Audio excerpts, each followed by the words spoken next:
इमरान खान को बतौर वज़ीर-ए-आज़म डी नोटिफाई कर दिया, नोटिफिकेशन जारी।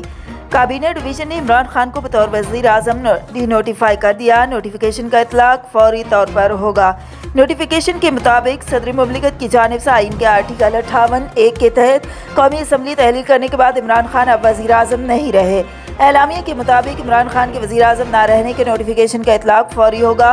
काबीना डिवीजन ने 52 रुकनी वफाकी काबीना तहलील करने का नोटिफिकेशन जारी कर दिया है।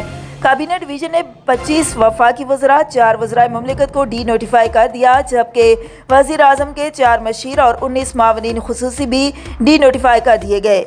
इससे कबल सदर मुमलिकत डॉक्टर आरिफ अलवी ने डिप्टी स्पीकर कौमी असम्बली कासिम सौरी की जानिब से वज़ीर-ए-आज़म के खिलाफ तहरीक अदम एतमाद की करारदाद को आइन से इनहराफ करार देते हुए मुस्तरद करने के बाद वज़ीर-ए-आज़म इमरान खान की तजवीज़ पर कौमी असम्बली तहलील करने की मंजूरी दी थी। तहरीक अदम एतमाद मुस्तरद किए जाने के बाद कौम से मुख्तसर खिताब में इमरान खान ने सबको मुबारकबाद देते हुए कहा कि सदर मुमलिकत को कौमी असम्बली तहलील करने की तजवीज़ भेज दी है। कौम अगले इलेक्शन की तैयारी करे। ख्याल रहे कि आज वज़ीर-ए-आज़म इमरान खान की ज़ेर सदारत सियासी कमेटी इजलास में निगरान वज़ीर-ए-आज़म के लिए नामों पर गौर किया गया। निगरान वज़ीर-ए-आज़म के लिए नाम कल अपोजिशन लीडर को भिजवाए जाएंगे।